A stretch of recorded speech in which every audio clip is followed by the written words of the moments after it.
From the Newsroom at news.com.au. Hi, I'm Bronte Coy. And I'm Andrew Bucklow.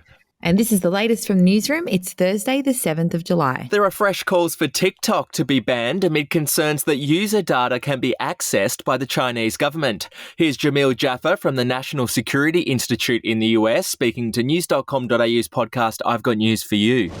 I hate to say it, I don't think there's an off chance that China will collect this data. I think there's a high likelihood it's already happening, that they're collecting this data. And so I think it makes sense for Australia to take action. I think it makes sense for the Quad, the US, Australia, other nations in Europe and in the South Pacific to limit access to TikTok in their own countries. And at a minimum, make sure that we alert our populations to the very real threat that these Chinese apps pose.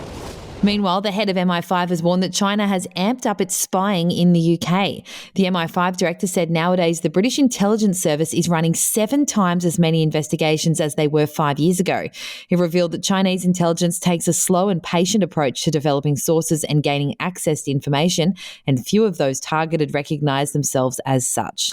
Moving on now, there are reports that Elon Musk quietly welcomed twins with one of his top executives late last year. The twins were born just weeks before Musk and his now ex-girlfriend Grimes welcomed their second child. If the twin report is accurate, it would mean that the billionaire has 9 kids. That's just so many kids. To sport, there's a chance Rafael Nadal may not be fit to take on Nick Kyrgios in their Wimbledon semi-final on Friday. The Spanish legend is battling an abdominal injury and only just made it through his quarterfinal.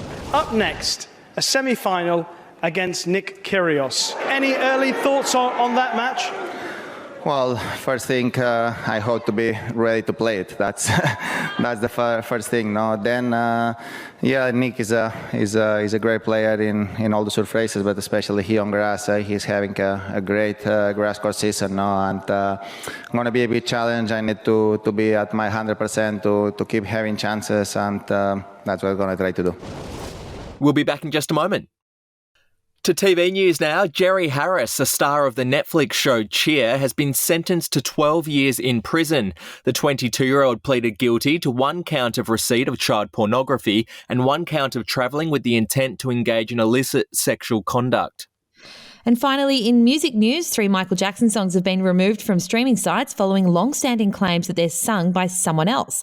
The songs appeared on the 2010 compilation album Michael, which was released a year after Jackson's death. Sony and Jackson's estate said in a joint statement that the removal had nothing to do with whether the songs were authentic. I don't know if I buy that. That's the latest from the Newsroom. We'll be back with another update soon. Your headlines from news.com.au.